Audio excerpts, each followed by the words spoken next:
Hello students, இந்த வீடியோவில் பார்க்க போகிறது கெப்பாசிட்டர்ஸ், அதில் ஸ்டோராக இருக்கக்கூடிய எனர்ஜி. இது ஒரு கெப்பாசிட்டரோட பிளேட்ஸ்.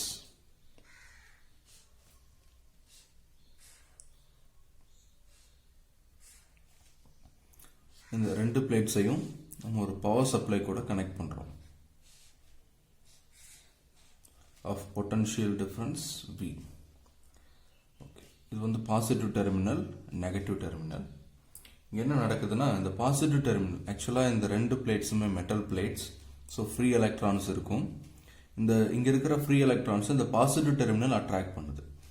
அப்போது over a period of time இங்கே எலக்ட்ரான் டிஃபிஷியன்சி ப்ரொடியூஸ் ஆகுது. அதனால் இந்த பிளேட் வந்து கெட் பாசிட்டிவ்லி சார்ஜ்டு.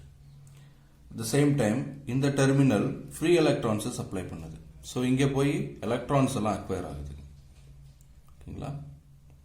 ரைட். இதில் எவ்வளோ amount of charge plus Q charge இருக்கோ அதுக்கு equal amount of minus Q charge இந்த பிளேட்டில் இருக்கும். ஓகே, இதுதான் கெப்பாசிட்டரோட சார்ஜிங் மெக்கானிசம். ஓகே, இப்போ ஸ்டார்டிங்கில் ஏதோ ஒரு certain amount of free electrons இதிலிருந்து வெளியில் எடுக்கிறதாகவும் நம்ம கன்சிடர் பண்ணும் பொழுது, அட் த சேம் டைம் ஒரு certain amount of free electrons வந்து இந்த பிளேட்டுக்கு சப்ளை பண்ணுறதா கன்சிடர் பண்ணுறோம்.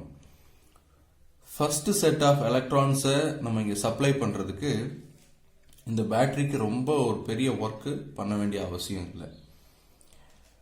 Second set of free electrons, அடுத்த மொமெண்ட்ல ஃப்ரீ எலக்ட்ரான்ஸ் என்டர் ஆகணும்னா இந்த ஃபர்ஸ்ட் என்ட்ரான எலக்ட்ரான்ஸ் ஒரு பொட்டன்ஷியல் அங்கே டெவலப் பண்ணி வச்சிருக்கோம். அந்த potential second set of free electrons உள்ள வர்றதை அப்போஸ் பண்ணும். இப்போ பேட்டரி என்ன பண்ணி ஆகணும்னா, இந்த பவர் சப்ளை என்ன பண்ணி ஆகணும்னா, கொஞ்சம் எக்ஸ்ட்ரா ஒர்க்கை அப்ளை பண்ணால் மட்டும்தான் இந்த second set of free electrons உள்ள போய் அக்வயர் ஆக முடியும். அதே மாதிரி தான் இங்கே பாசிட்டிவ் சார்ஜ். அப்போ இந்த சார்ஜை நம்ம உள்ள ஸ்டோர் பண்ணுறதுக்கு எந்த பிளேட்டாக இருந்தாலும் சரி, சார்ஜஸை உள்ள ஸ்டோர் பண்ணுறதுக்கு இந்த பவர் சப்ளை, இந்த எக்ஸ்டர்னல் சிஸ்டம் ஒரு ஒர்க்கை பண்ண வேண்டியது இருக்குது இல்லைங்களா? ரைட். அப்போ இது மாதிரி அப்படியே கொஞ்சம் கொஞ்சமாக ஒர்க் பண்ணி இந்த பவர் சப்ளை ஒரு சர்டைன் அமௌண்ட் ஆஃப் சார்ஜை இங்கே ஸ்டோர் பண்ணி வச்சுக்கிறதா நம்ம கன்சிடர் பண்ணுறோம். இப்போ இந்த பேட்டரியை டிஸ்கனெக்ட் பண்ணிட்டு இதை வேற ஒரு எக்ஸ்டர்னல் சர்க்கியூட் கூட நம்ம கனெக்ட் பண்ணுறோம். ஆஃப் ரெசிஸ்டன்ஸ் ஆர் இதை நம்ம டிஸ்கனெக்ட் பண்ணிட்டு வேற ஒரு எக்ஸ்டர்னல் சர்க்கியூட் கூட கனெக்ட் பண்ணோம்னா இங்கே பாசிட்டிவ், அதாவது current positive to negative flow ஆகும். Free electrons negative to positive flow ஆகும். இது வழியான இந்த சிஸ்டம் வழியா, எக்ஸ்டர்னல் சர்க்கியூட் வழியா. அப்போ இங்க ஃப்ரீ எலக்ட்ரான்ஸ் ஃப்ளோ ஆகணும்னா இங்க டெஃபினட்டா ஏதோ சம் எனர்ஜி தேவைப்படும். இந்த எனர்ஜி எங்கிருந்து கிடைச்சிருக்குது அப்படின்னா, நம்ம இனிஷியலா இந்த கெப்பாசிட்டரை சார்ஜ் பண்ணோம் பாத்தீங்களா, அப்போ இந்த பவர் சப்ளை என்ன ஒர்க் பண்ணுச்சோ அதுக்கு ஈக்குவலண்டான எனர்ஜியா இந்த சிஸ்டத்துல ஸ்டோர் ஆயிருக்குது. அது எலக்ட்ரோ ஸ்டாட்டிக் பொட்டன்ஷியல் எனர்ஜியா ஸ்டோர் ஆயிருக்குது. அந்த எலக்ட்ரோ ஸ்டாட்டிக் பொட்டன்ஷியல் எனர்ஜி தான் டியூரிங் டிஸ்சார்ஜ், அதாவது இந்த பவர் சப்ளையை டிஸ்கனெக்ட் பண்ணிட்டு நம்ம இதை எக்ஸ்டர்னல் சர்க்கியூட்ல கனெக்ட் பண்ணும் பொழுது ஃப்ரீ எலக்ட்ரான்ஸ் ஃப்ளோ ஆகிறதுக்கான எனர்ஜியா அது கன்வெர்ட் ஆகுது. ஓகே, இப்போ இந்த எனர்ஜி என்ன அப்படிங்கறது தான் இந்த வீடியோல பார்க்க போறோம். இந்த எனர்ஜிக்கான எக்ஸ்பிரஷன் என்ன அப்படிங்கறது தான் இந்த வீடியோல பார்க்க போறோம். இப்போ ஒரு கெப்பாசிட்டர் எடுத்துக்கிறோம். இது கூட V அப்படின்ற பொட்டன்ஷியல் டிஃபரன்ஸை ப்ரொவைட் பண்ணக்கூடிய பவர் சப்ளையை கனெக்ட் பண்ணிடுறோம். Capacitance C, potential difference V. இதுல ஜஸ்ட் என்ன செய்யறோம்னா, ஒரு dq amount of charge, just ஒரு dq ரொம்ப ஸ்மால் அமௌண்ட் ஆஃப் சார்ஜ் உள்ள இன்ஜெக்ட் பண்றதுக்கு என்ன ஒர்க் பண்றோம் அப்படிங்கறத பார்த்தோம்னா, அந்த ஒர்க்கை நம்ம dw அப்படின்னு எடுத்துக்கிறோம். சரி, dw அப்படின்றது என்னன்னா potential times the charge enter into the capacitor. dw is equal to v into dq. இது எப்படி புரிஞ்சுக்கிறது? ஜஸ்ட் பாத்தீங்கன்னா, இது ஆக்சுவலா நம்ம இங்க ஒரு பொட்டன்ஷியல் டெவலப் ஆயிருக்கிறத நம்ம கவனிக்கிறோம். ஓகே, இந்த பொட்டன்ஷியல்ல ஒரு dq சார்ஜை மூவ் பண்றதுக்கு நம்ம செய்யக்கூடிய ஒர்க் அது dw இருக்கும். ஓகேங்களா? ஸோ இந்த ஒர்க் தான் என்னவா மாறுதுங்க, electrostatic potential energy of the சிஸ்டமா மாறுது. ஸோ dW நம்ம என்ன எழுத முடியும், பொட்டன்ஷியல் இன்டு சார்ஜ் அப்படின்னு எழுத முடியும். ஓகே, இப்போ இதோட capacitance equation C is equal to Q by V, right? இப்போ V is equal to Q by C. இந்த பொட்டன்ஷியலை இதில் சப்ஸ்டிட் பண்ணுறோம். இப்போ dW is equal to Q by C into dQ. Okay, இங்கே நம்ம இந்த ஈக்குவேஷனில் இருக்கக்கூடிய ஒர்க் அப்படிங்கிறது ஜஸ்ட் ஒரு dQ சார்ஜை இன்ஜெக்ட் பண்ணதுக்கு நம்ம செஞ்ச ஒர்க். ஸோ இங்கே என்ன செய்ய போகிறோம்னா, ஜீரோ சார்ஜ், அதாவது இந்த கெப்பாசிட்டர் சார்ஜ்லெஸ்ஸாக இருந்ததுலேருந்து Q சார்ஜா அதாவது அதோட சார்ஜ் வந்து Qவா இன்க்ரீஸ் ஆன வரைக்கும் நான் கொஞ்சம் கொஞ்சம் dQவா அதில் இன்ஜெக்ட் பண்ணி ஒரு சர்டன் ஒர்க் பண்ணி வச்சிருக்கிறேன். அது பொட்டன்ஷியல் எனர்ஜியாக மாறி இருக்குது. அப்போ டோட்டல் ஒர்க் டன் தெரியணும்னா integral dW, total work done to store the charge from 0 to Q, integral from 0 to Q by C into dQ. Okay, 1 by C, actually C depends on the dimension of the capacitor இல்லையா? So நம்ம சார்ஜை inject பண்ணுறதால இந்த C vary ஆக போகிறதில்ல. இந்த இன்டகரன்லேருந்து வெளியில் எடுத்துக்கிறோம். 1 by C integral 0 to Q into dQ. Okay, இது x பவர் n ஃபார்முலா இருக்குது, ரைட்? அதாவது இதுதான் formula. x power n into dx அப்படின்னா x power n plus 1 by n plus 1. இங்க இன்ஸ்டெட் ஆஃப் n 1 இருக்குது, ரைட்? அப்போ இதுக்கான ஈக்குவேஷன் 1 by c இன்டகரல்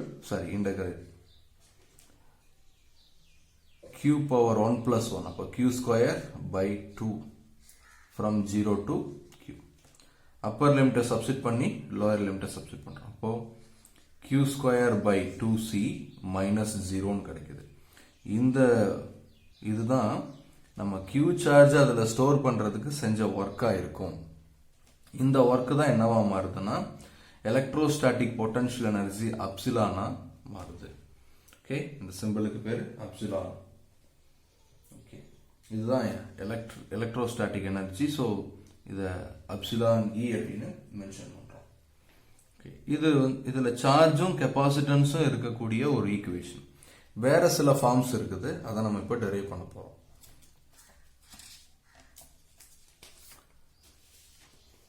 நமக்கு கிடைச்ச electrostatic potential energy U is equal to epsilon E is equal to Q square by 2C. இப்போ C is equal to நமக்கு equation Q by V.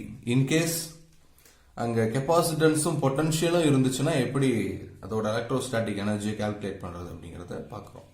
இப்போ Q is equal to என்னன்னு rearrange பண்ண முடியும், CV அப்படின்னு rearrange பண்ண முடியும், right? So Qவை UE-ல, அதாவது எலக்ட்ரோஸ்டாட்டிக் எனர்ஜியில் சப்ஸ்டிட் பண்ணோம் அப்படின்னா C square V square by 2C, square and C cancel ஆயிடும். 1 by 2 CV square of CV square. இது கெப்பாசிட்டன்ஸும் பொட்டன்ஷியலும் இருக்கும் பொழுது எலக்ட்ரோஸ்டாட்டிக் எனர்ஜியை கால்குலேட் பண்றதுக்கான ஈக்குவேஷன். சரி, இன்கேஸ் சார்ஜும் பொட்டன்ஷியலும் மட்டும் கொடுத்தாங்கன்னா அதுக்கு எப்படி ஈக்குவேஷன் ஃபார்ம் பண்றது? இப்போ இதுல இருந்து என்ன செஞ்சுக்கணும், கெப்பாசிட்டன்ஸை ரிமூவ் பண்ணணும். இந்த ஈக்குவேஷன்ல இருந்தும் கொண்டு வரலாம், இதுல இருந்தும் கொண்டு வரலாம், ரைட்? இப்போ இது எப்படி அதுக்காக ரீப்ளேஸ் பண்றது அப்படின்னா, ஜஸ்ட் கெப்பாசிட்டன்ஸ் இதுல இங்க சப்ஸ்டிட் பண்ணோம் அப்படின்னா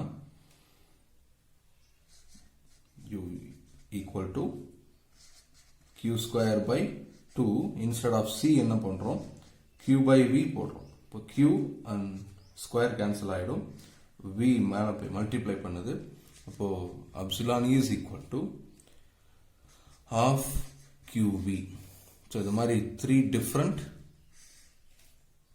ரிலேஷன்ஸை நம்ம அரைவ் பண்ணியிருக்கிறோம், ரைட்? இது எனர்ஜி ஸ்டோர்ட் இன் த parallel plate capacitor. ஓகே, இப்போ இதோட ஆக்சுவலா இதுல ஸ்டோர் ஆன சார்ஜ், பொட்டன்ஷியல், கெப்பாசிட்டன்ஸ் இது மட்டும் ப்ரொவைட் பண்ணாங்கன்னா எலக்ட்ரோஸ்டாட்டிக் எனர்ஜி என்னன்னு பார்க்கறதுக்கான ஃபார்முலாஸை நம்ம இங்க டெரைவ் பண்ணோம். இன்கேஸ் அதோட டைமென்ஷனை ப்ரொவைட் பண்றாங்க அப்படிங்கும் பொழுது அப்போ என்ன செய்யலாம்? C is equal to parallel plate கெப்பாசிட்டரோட capacitance epsilon naught A divided by T, distance of separation D, right? அடுத்தது potential difference V is equal to என்ன கிடைக்குதுங்க? electric field into distance அப்படிங்கறத பார்த்துட்டோம் இல்லையா? electric field in case அந்த கெப்பாசிட்டருக்கு இடையில parallel plates இடையில ஃப்ரீ ஸ்பேஸ் இருந்தது அப்படின்னா sigma by epsilon naught into D. Sigma D by epsilon நாட்ங்கிறது பொட்டன்ஷியல் டிஃபரன்ஸ். இந்த கெப்பாசிட்டன்ஸ் அண்ட் பொட்டன்ஷியல் இது ரெண்டையும் இந்த ஈக்குவேஷன்ல சப்ஸ்டிட் பண்றோம். அப்போ electrostatic potential energy is equal to 1/2 into instead of C epsilon naught A by D into sigma D by epsilon naught the whole square. Okay. So 1/2 epsilon naught A by D sigma square D square by epsilon naught square. The square and epsilon naught cancel. So இங்க sigma அப்படிங்கிறது நமக்கு தெரியும் Q by A அப்படிங்கிறது, right? Q by A ங்கிறது எழுத முடியும். So அதை நம்ம எடுத்துட்டோம்னா sigma square A D square divided by D epsilon naught, இது ஒரு ஈக்குவேஷன். இதை வேற ஃபார்ம்ல எழுதணும் அப்படின்னு நினைச்சோம்னா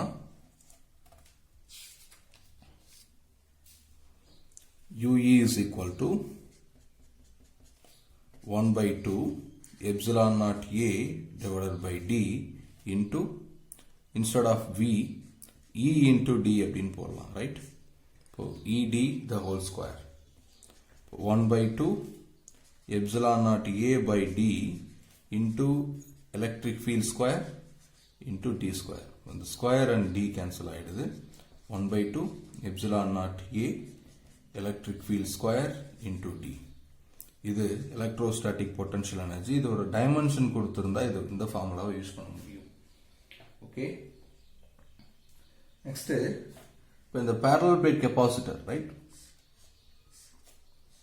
இதுல ஸ்டோர் ஆயிருக்கக்கூடிய எனர்ஜி இந்த ரீஜன்ல ஸ்டோர் ஆயிருக்கக்கூடிய, ஏன்னா இதுக்கு வெளியில் எலக்ட்ரிக் ஃபீல்ட் கிடையாது, இங்கே ஸ்டோர் ஆயிருக்கக்கூடிய எனர்ஜி என்ன அப்படிங்கறத நம்ம இங்கே கொடுத்துருக்கிறோம். Half CV square half QV q square by 2c அல்லது half epsilon naught A E square D, இந்த மாதிரி நம்ம எடுத்துருக்கோம். எலக்ட்ரிக் எனர்ஜி டென்சிட்டி ஆக்சுவலா இது என்ன ஃபார்ம்ல ஸ்டோர் ஆகுதுன்னா எலக்ட்ரோஸ்டாட்டிக் எனர்ஜி ஃபார்ம்ல ஸ்டோர் ஆகுது. அப்போ இதோட எனர்ஜி டென்சிட்டி என்ன அப்படிங்கறத பாக்குறோம். அதை நம்ம யூஇன்னு மென்ஷன் பண்ணிக்கிறோம். ஓகேங்களா? எனர்ஜி டென்சிட்டி அதாவது total energy divided by total volume, அதுதான் எனர்ஜி டென்சிட்டி. அதாவது எனர்ஜி பர் யூனிட் வால்யூம் தான் எனர்ஜி டென்சிட்டியா இருக்க முடியும். ஸோ இதோட கிராஸ் செக்ஷன் ஏரியா ஏன்னு வச்சிருக்கிறோம், டிஸ்டன்ஸ் ஆஃப் செப்பரேஷன் டின்னு வச்சிருக்கிறோம். இப்போ இதோட வால்யூம் என்ன? A into D, right? இப்போ volume of the capacitor A into D. இப்போ டோட்டல் எனர்ஜி என்னங்க? 1/2 epsilon naught A E square D, right? 1/2 epsilon naught A E square into D whole divided by volume of the capacitor is A into D, cross section area into distance. So A get cancel, D and D cancel ஆயிடுது. அப்போ electric energy density is equal to 1/2 epsilon naught E square. So இதுல வேற எந்த டைமென்ஷனும் வரல, A வரல, D வரல, இந்த மாதிரி எந்த விதமான பாராமீட்டரும் உள்ள வரல. அப்படின்னா என்ன மீனிங்னா இந்த இதுல ஸ்டோர் ஆகக்கூடிய எனர்ஜி இந்த ரீஜன்ல இருக்கக்கூடிய எலக்ட்ரிக் ஃபீல்ட்ல ஸ்டோர் ஆகுது, எலக்ட்ரோஸ்டாட்டிக் எனர்ஜியா ஸ்டோர் ஆகுது. ஓகேங்களா? சோ இந்த கெப்பாசிட்டரை நம்ம டிஸ்சார்ஜ் பண்ணும் பொழுது, டிஸ்கனெக்ட் பண்ணும் பொழுது இந்த எனர்ஜி தான் சர்க்யூட் வழியா ஃப்ளோ ஆக முடியும். ஓகே, அப்போ இது எந்த டைப் ஆஃப் சார்ஜ் கான்ஃபிகரேஷன்? இங்க நம்ம parallel plate எடுத்திருக்கிறோம். இன்கேஸ் ஸ்பெரிக்கல் கெப்பாசிட்டர் எடுத்தோம், இல்லைன்னா வேற எந்த விதமான சிலிண்ட்ரிக்கல் கெப்பாசிட்டர் எடுத்தாலும் சரி, அதோட ஷேப் எல்லாம் இங்க டிபெண்ட் பண்ணி இல்லை, அங்க இருக்கிற எலக்ட்ரிக் ஃபீல்டு என்னவோ அதுல தான் இந்த எனர்ஜி ஸ்டோர் ஆயிருக்குது அப்படிங்கிறத நம்ம இந்த ஈக்குவேஷன்ல இருந்து புரிஞ்சுக்க முடியும். நெக்ஸ்ட் நம்ம பார்க்க போறது அப்ளிகேஷன்ஸ் ஆஃப் கெப்பாசிட்டர். கெப்பாசிட்டர்ஸ்க்கு ரொம்ப வைடு ரேஞ்ச் ஆஃப் அப்ளிகேஷன் இருக்கு. இது வந்து எலக்ட்ரானிக் சர்க்கியூட்ல ஒரு மேஜர் ரோலை பிளே பண்ணுது. ஸோ அதில் ஃபியூ நம்பர் ஆஃப் அப்ளிகேஷன்ஸை நம்ம லிஸ்ட் அவுட் பண்ண போகிறோம். அதில் நம்ம டிஜிட்டல் கேமரா பார்த்துருப்போம். அதில் வரக்கூடிய ஃப்ளாஷ் எப்படி வருது அப்படிங்கிறதுக்கு இந்த கெப்பாசிட்டர் தான் ரீசனாக இருக்குது. இப்போ எப்படின்னா அந்த கேமராவோட பேட்டரியில இருந்து கெப்பாசிட்டர்ல சார்ஜஸ் வந்து ஸ்டோர் ஆகிடுது. ஓகேங்களா? இப்போ ஸ்டோர் ஆன சார்ஜ் கம்ப்ளீட்டா ஸ்டோர் ஆனதுக்கு அப்புறம், கெப்பாசிட்டர்ல கம்ப்ளீட்டா ஸ்டோர் ஆனதுக்கு அப்புறம் நம்ம எப்ப அந்த ஃபிளாஷ் சுவிட்ச் ஆன் பண்றோமோ அப்போ சடனா என்ன பண்ணுது அப்படின்னா அதுல இருக்கிற மேக்சிமம் அமௌண்ட் ஆஃப் சார்ஜ் சடனா டிஸ்சார்ஜ் ஆகுது. ஸோ அதில் அப்போ லார்ஜ் அமௌண்ட் ஆஃப் கரண்ட் அந்த சர்க்கியூட் வழியாக ஃப்ளோ ஆகும். அப்போ அந்த எல்இடியை இல்லை அந்த பல்பை வந்து ரொம்ப பிரைட்டாக க்ளோ பண்ண வைக்குது. இது ஃபர்ஸ்ட் அப்ளிகேஷன். கேமராவில் ஃப்ளாஷ் லைட்டாக நம்ம ஃப்ளாஷ் லைட்டை க்ளோ பண்ண வைக்கிறதுக்கு யூஸ் பண்ணுறோம். ஓகே. செகண்டு டீஃபிப்ரிலேட்டர், அதை பற்றி நமக்கு தெரிஞ்சிருக்கலாம். ஓகேங்களா?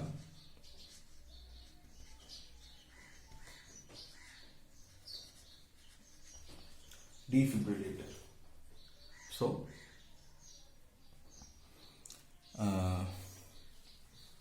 இது என்ன அப்படின்னு பார்த்தீங்கன்னா கார்டியாக் அரெஸ்ட் வந்தவங்களுக்கு ட்ரீட்மெண்ட் கொடுக்கும் பொழுது நம்ம வந்து கவனிச்சிருக்க முடியும்.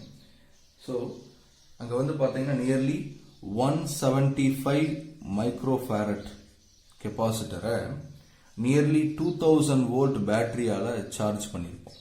ஓகேங்களா?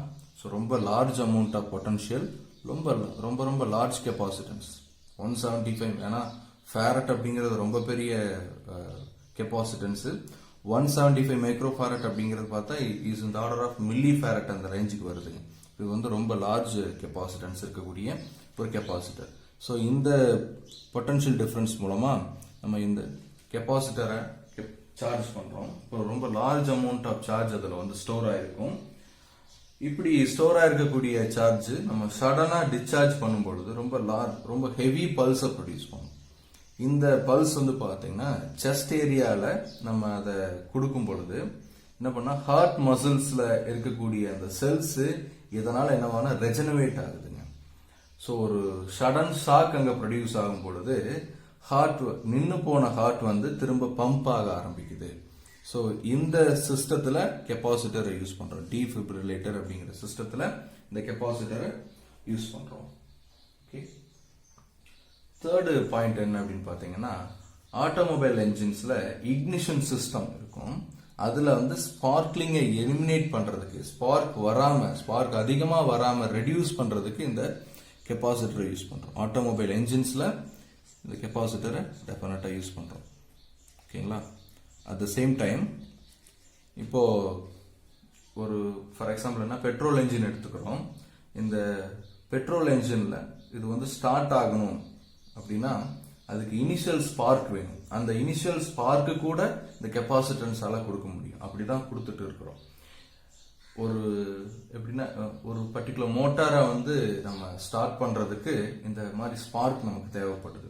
அதாவது ஃபர்ஸ்ட் அந்த கெப்பாசிட்டர் என்ன பண்றோம், எலக்ட்ரிக்கலா சார்ஜ் பண்ணிடுறோம். அது வந்து டிஸ்சார்ஜ் பண்ணும் பொழுது ரொம்ப லார்ஜ் கரண்ட் ப்ரொடியூஸ் ஆகும்.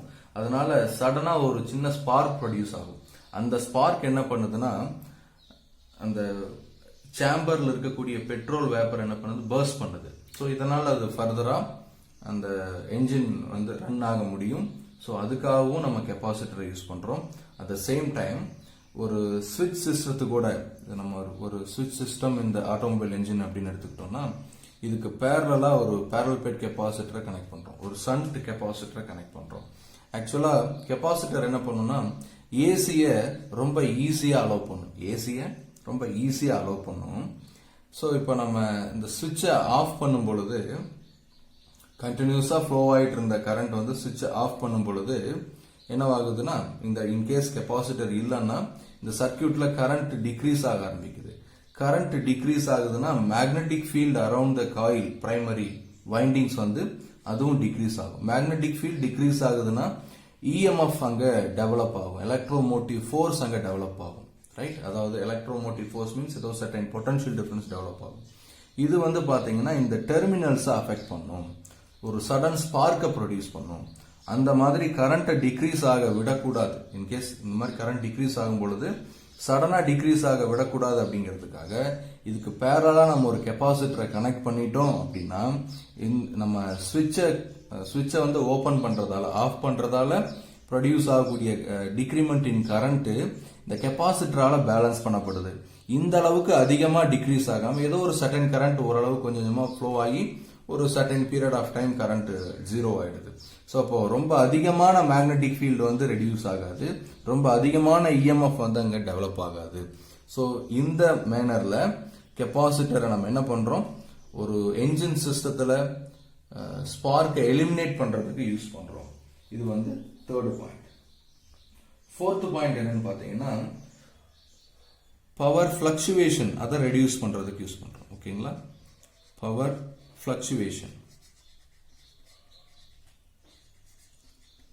ஃபிளக்சுவேஷன் வரக்கூடாது அப்படிங்கிறதுக்காக இந்த கெப்பாசிட்டரை நம்ம யூஸ் பண்றோம்.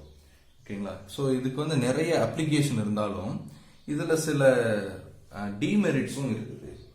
இப்போ இதோட டிமெரிட்ல நம்ம ஒரே ஒரு விஷயத்தை மட்டும்தான் இங்க நம்ம நோட் பண்ண போறோம். இப்போ கெப்பாசிட்டரை ஒரு சர்க்யூட்ல கனெக்ட் பண்ணி ஃபங்க்ஷன் பண்ணிட்டு இருக்கு. இப்போ சடனா நம்ம பவர் சப்ளை ஆஃப் பண்றோம், அது வரைக்கும் இந்த கெப்பாசிட்டர்ல சார்ஜஸ் வந்து ஸ்டோர் ஆயிருக்கும், ரைட்? எலக்ட்ரிக் எனர்ஜி இங்க ஸ்டோர் ஆயிருக்கும் இன் பிட்வீன் த பிளேட்ஸ்.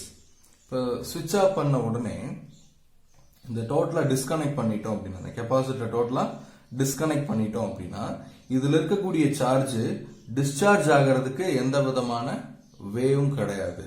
இப்போ இந்த எனர்ஜி இதுலயே இருக்கும். நம்ம வேற எப்போ இதை வந்து கான்டாக்ட் பண்ணாலும், எலக்ட்ரிக்கலா கான்டாக்ட் பண்ணாலும் அந்த கான்டாக்ட் வழியா இதுல ஸ்டோர் ஆகக்கூடிய எனர்ஜி ஃப்ளோ ஆக ஆரம்பிக்கும், ஸ்டோர் ஆகக்கூடிய சார்ஜ் ஃப்ளோ ஆக ஆரம்பிக்கும். அப்போ ரொம்ப ஒரு பர்டிகுலர் ஷாக் அங்க ப்ரொடியூஸ் ஆகும். ரொம்ப சிம்பிள்ங்க.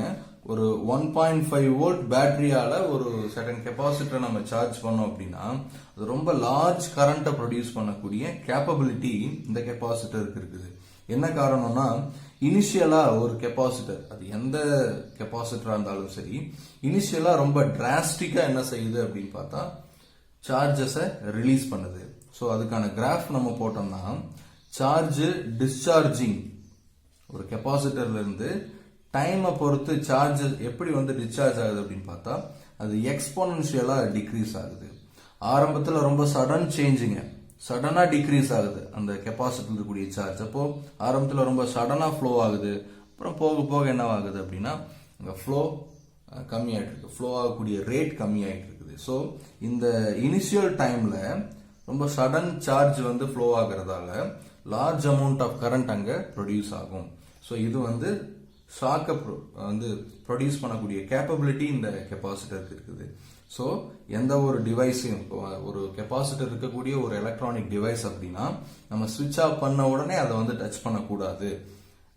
அந்த மாதிரி டச் பண்ணோம்னா இப்போ இதுல இருக்கக்கூடிய சார்ஜ் அதுல ரிலீஸ் ஆகி டெஃபினட்டா ஷாக்கை ப்ரொடியூஸ் பண்ணும். இன்னும் சில எலக்ட்ரானிக் சிஸ்டத்துல நம்ம என்ன பண்றோம்னா இன்பில்டாவே இந்த உள்ள ஸ்டோர் ஆகக்கூடிய எனர்ஜியை டெசிபேட் பண்ணக்கூடிய ஒரு மெக்கானிசத்தை ஃபிட் பண்ணி வச்சிருக்கிறோம். ஃபார் எக்ஸாம்பிள் உள்ளுக்குள்ளேயே என்ன செஞ்சிருக்கிறோம் அப்படின்னா ஒரு ரெசிஸ்டரை நம்ம கனெக்ட் பண்ணோம்னா, ஸோ இங்க வந்து ஸ்டோர் ஆயிருக்கு, நம்ம சுவிட்ச் ஆஃப் பண்ண போறோம். சுவிட்ச் ஆஃப் பண்ணதுக்கு அப்புறம் ஸ்டோர் ஆகக்கூடிய எனர்ஜி என்னவாகுது அப்படின்னா இந்த ரெசிஸ்டன்ஸ் வழியா ஃப்ளோ ஆக ஆரம்பிக்கும். அந்த சார்ஜஸ் வந்து ரெசிஸ்டன்ஸ் வழியா ஃப்ளோ ஆக ஆரம்பிக்கும். ஸோ எந்த ஒரு ரெசிஸ்டன்ஸ் வழியா கரண்ட் ஃப்ளோ ஆனாலும் அங்க ஹீட் எனர்ஜி டெசிபேஷன் நடக்கும். இதுதான் ஜூல்ஸ் ஹீட்டிங் எஃபெக்ட், இல்லைங்களா? அப்போ இந்த மாதிரி கண்டினியூஸா ஹீட் வந்து ப்ரொடியூஸ் ஆகிட்டே இருக்கிறதால உள்ள இருக்கக்கூடிய எனர்ஜி இந்த அளவுக்கு சடனா டிக்ரீஸ் ஆகாது. நம்ம வந்து கான்டாக்ட் பண்ணும் பொழுது ஓரளவு அதை வந்து நம்ம ரிடியூஸ் பண்ண முடியும். ஸோ இங்க கெப்பாசிட்டருக்கு டிமெரிட் இருந்தாலும் அதை சில சிஸ்டத்துல ரொம்ப பெரிய கெப்பாசிட்டர்ல இதை நம்ம அவாய்ட் பண்ணியே தீர வேண்டிய ஒரு கட்டாயம் இருக்குது. அந்த மாதிரி இடத்துல நம்ம என்ன பண்றோம்னா இன்பில்டாவே எனர்ஜி டெசிபேஷன் யூனிட்டை நம்ம மேனுஃபேக்சர் பண்ணியிருப்போம். ஸோ ஜஸ்ட் ஒரு ஒரு ஒரு பர்டிகுலர் ரெசிஸ்டன்ஸை நம்ம கனெக்ட் பண்ணிட்டோம் அப்படின்னா இங்க ஸ்டோர் ஆயிருக்கக்கூடிய சார்ஜ் இந்த ரெசிஸ்டர் வழியா ஃப்ளோ ஆகி அங்க ஹீட்டா டெசிபேட் ஆயிடுது. அப்போ எலக்ட்ரோஸ்டாட்டிக் எனர்ஜி ஹீட்டா மாறுறதால நம்ம டச் பண்ணும்பொழுது அவ்வளவு பெரிய ஷாக் அங்க ப்ரொடியூஸ் ஆகிறது இல்லை. நெக்ஸ்ட் வீடியோல நம்ம எஃபெக்ட் ஆஃப் டைஎலக்ட்ரிக்ஸ் இந்த கெப்பாசிட்டர் அப்படிங்கிறத பார்க்குறோம். அதாவது பேட்டரி கனெக்டடா இருந்தா என்ன எஃபெக்ட் இருக்கும், பேட்டரியை டிஸ்கனெக்ட் பண்ணிட்டு இன்சர்ட் பண்ணா என்ன எஃபெக்ட் இருக்கும் அப்படிங்கிறத பார்ட் 3 கெப்பாசிட்டர் வீடியோல பார்க்கலாம். ஓகே, இதை பத்தி இன்னும் நல்லா தெரிஞ்சுக்கணும் அப்படின்னா நம்ம ப்ரீவியஸாவே ஒரு வீடியோ போட்டிருக்கிறோம், கெப்பாசிட்டர்ஸ் பார்ட் 1 அப்படின்னு போட்டிருக்கிறோம். அதை நீங்க பார்க்க முடியும், பார்த்தா உங்களால ஈஸியா புரிஞ்சுக்க முடியும். இந்த வீடியோ உங்களுக்கு பிடிச்சிருந்தது அப்படின்னா லைக் பண்ணுங்க, சப்ஸ்கிரைப் பண்ணுங்க. உங்களோட ஃப்ரெண்ட்ஸ் இது உங்களுக்கு உண்மையாவே புரிஞ்சிருந்தது அப்படின்னா உங்களோட ஃப்ரெண்ட்ஸுக்கு இதை ஷேர் பண்ணுங்க. தேங்க்யூ.